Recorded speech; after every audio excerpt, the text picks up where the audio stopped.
नमस्कार, मैं हूँ सुरभि और आप सुन रहे हैं पंजाब केसरी टीवी का पॉडकास्ट जहां हम आपको वो खबर बताते हैं जिनका सीधा सरोकार आपसे होता है। कांग्रेस में नए अध्यक्ष को लेकर पीसीसी में चल रही बैठक को लेकर सभी ने आपसी सहमति से राहुल गांधी को अध्यक्ष बनाने का प्रस्ताव पास किया। जयपुर पीसीसी कार्यालय में आयोजित हो रही कांग्रेस बैठक समाप्त हुई, जिसमें मुख्यमंत्री ने पीसीसी सदस्यों के सामने कई प्रस्ताव रखे। उसमें राहुल गांधी को अध्यक्ष बनाने का प्रस्ताव भी रखा गया, जिस पर उन सभी ने हाथ उठाकर अपना समर्थन किया। पीसीसी चीफ गोविंद सिंह डोटासरा ने कहा, हम सभी चाहते हैं राहुल गांधी ही कांग्रेस के राष्ट्रीय अध्यक्ष बने। वहीं बैठक में मौजूद राजस्थान प्रभारी ने कहा कि बैठक में नए अध्यक्ष को लेकर भी चर्चा की गई कि हमारा नेता राहुल गांधी अध्यक्ष बने। ठीक है, वो हम बार बार कहते रहेंगे। एक मत होकर इतनी जल्दी मीटिंग का, तो इसका मतलब प्रस्ताव एक ही है। राष्ट्रीय अध्यक्ष जो तय करेंगे वो सब राष्ट्रीय अध्यक्ष के ऊपर छोड़ दिया और एक प्रस्ताव और पास कर दिया कि राहुल गांधी जी को राष्ट्रीय अध्यक्ष बनाया जाए। वो प्रस्ताव भी पास, वो अशोक गहलोत जी ने वो प्रस्ताव मूव किया है और उसके अंदर, उस प्रस्ताव के अंदर ये कहा गया है कि कांग्रेस अध्यक्ष को पूरी सभी सर्वसम्मति से सभी चुने हुए पीसीसी के मेंबर उनको अधिकार दे रहे हैं कि वो नया प्रदेश कांग्रेस कमेटी का अध्यक्ष चुने और साथ में एआईसीसी के मेंबर्स चुने। ये केवल एक आधिकारिक प्रस्ताव पीआरओ की अध्यक्षता में पास किया गया। लाख लोकतंत्र के वादे किए जाते हों, लेकिन कांग्रेस की क्रमवत सूची को देखें तो लगता है कि इनका वंशवाद खत्म ही नहीं हो रहा है। पहले तो प्रदेश कांग्रेस कमेटी सदस्यों की सूची सार्वजनिक नहीं हुई और तुरंत आनन फानन में फोन कर मीटिंग बुलाई गई, जिसके बाद जैसे जैसे नाम सामने आए, साफ जाहिर हो गया कि प्रदेश कांग्रेस कमेटी वंशवाद कमेटी का रूप अख्तियार कर चुकी है। पीसीसी सदस्यों की सूची में परिवारवाद का बोलबाला कितना है, वो इस तथ्य से जान लीजिए। चलिए सिलसिलेवार शुरू करते हैं। विधायक नरेंद्र बुढ़ानिया के बेटे अमित बुढ़ानिया तारानगर से पीसीसी सदस्य बन गए हैं।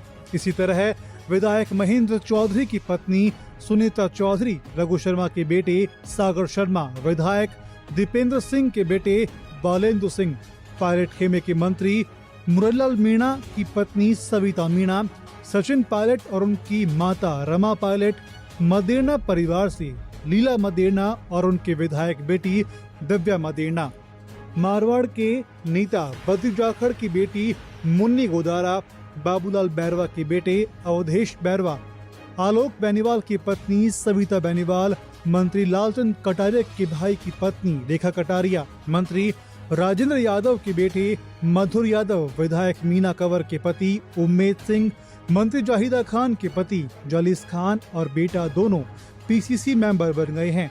निर्दलीय विधायक बाबूलाल नागर का बेटा विकास नागर, गिरिजा व्यास के भाई गोपाल शर्मा पीसीसी मेंबर बन गए हैं। कांग्रेस के सूत्र बता रहे हैं कि अभी इस सूची में और भी नाम होंगे, क्योंकि 400 प्रतिनिधियों के नामों की सूची सार्वजनिक किए बिना ही बैठक बुलाई गई है। कांग्रेस में प्रदेश कांग्रेस कमेटी सदस्यों की इस सूची से साफ है कि वंशवाद की अमरबेल संगठन में निचले स्तर तक पहुंच गई है। नेताओं से पूछिए तो वो इसके राजनीतिक फायदों की ओर इशारा करते हैं।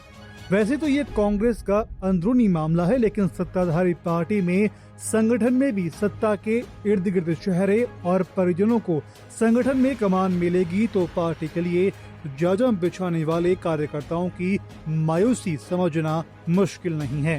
पंजाब केसरी से विशाल सूर्यकांत शर्मा के साथ हरिनाम सिंह और रौनक पारिक की रिपोर्ट। प्रधानमंत्री नरेंद्र मोदी के जन्मदिन पर आज सेवा पखवाड़े का आगाज जैसलमेर में हुआ। वहीं केंद्रीय मंत्री कैलाश चौधरी ने गौ सेवा से शुरुआत की। गायों की लंपी बीमारी आज की नहीं, लेकिन आज प्रधानमंत्री का जन्मदिन है, तो भाजपा के सांसद गायों की सेवा के लिए निकल पड़े।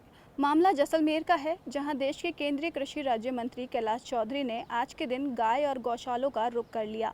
ऐसा ही मामला प्रदेश के जैसलमेर जिले के सामने आया, जहां देश के प्रधानमंत्री नरेंद्र मोदी के जन्मदिन पर केंद्रीय कृषि राज्य मंत्री और किसान कल्याण मंत्री कैलाश चौधरी के द्वारा कन्हैया गौशाला, भादरिया गौशाला और तुलसी गौशाला जिला अध्यक्ष चंद्र प्रकाश सारदा और सैकड़ों कार्यकर्ताओं के साथ गायों को स्वास्थ्यवर्धक पिडोलिया खिलाकर सेवा पखवाड़े का शुभारंभ किया।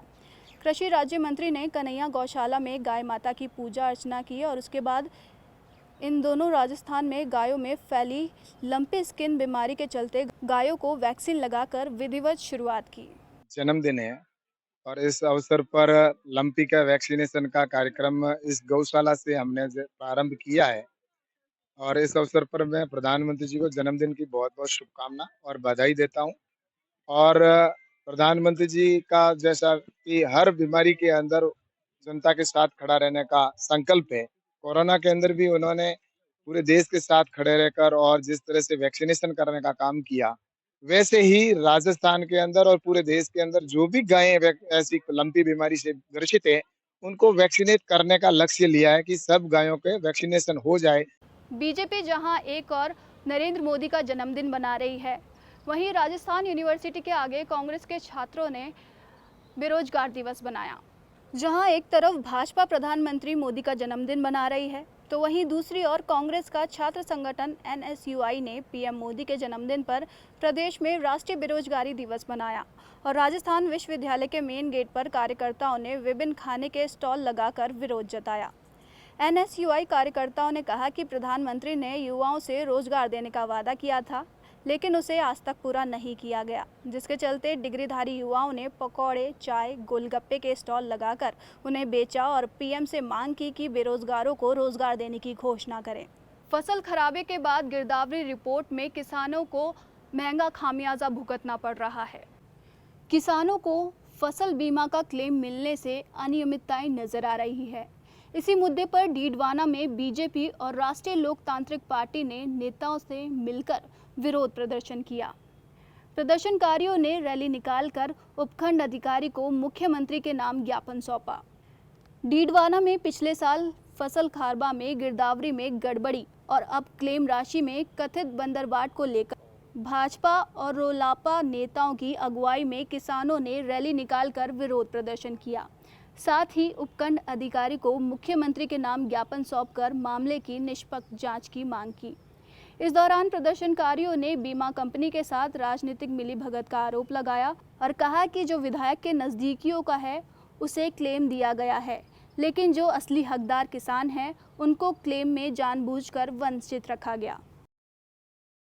देखिए, हमारे डीडवाना में पिछले दिनों मूंग की फसल खराब हुई थी, जिसमें बीमा क्लेम की राशि की मांग को लेकर बार बार प्रशासन से निवेदन भी किया था, लेकिन यहाँ के भ्रष्ट राजनेताओं ने और यहाँ की बीमा कंपनियों ने मिलकर ऐसा घोटाला किया कि हमारे किसानों को तो मुआवजे के क्लेम की राशि मिली नहीं और उनके विधायक जी के इर्द गिर्द रहने वाले, और जिसमें विशेष रूप से बक्सा राम का नाम आ रहा है, उन्होंने 6.5 लाख रुपए का क्लेम अपने नाम से उठा लिया। तो व्यवस्थापक का काम देख रहे हैं और 6 जगहों पर व्यवस्थापक का काम देख रखे हैं। इस तरह से पूरे इस जो क्लेम की राशि डीडवाना विधानसभा में मिली है उसकी पूरी जांच होनी चाहिए। इसमें बहुत से लोग आदमी भी हो, जवान भी हो, किसान भी हो, मैं सच का ला कुछ नहीं कहता। मैंने गांव में जहाँ भी रहता हूँ, जहाँ भी सुना, मैंने को सब आदमी ने ये कहा कि जो चेतन जी के खास है उनके तो खत्म पे से आ देते हैं, तुम खास बन जाओ तुम्हारे में जाएंगे और नहीं तो हमारे को तो आज तक मुआवजा मिला नहीं। जो उनके नजदीक इर्द गिर्द देते हैं उनके मुआवजा सबके खत्म पे से आ गई। ये सुनार मन देखकर पूछा भी है। इसी के साथ इस बुलेटिन में फिलहाल इतना ही। देश और दुनिया से जुड़ी तमाम खबरों के लिए दिए पंजाब केसरी।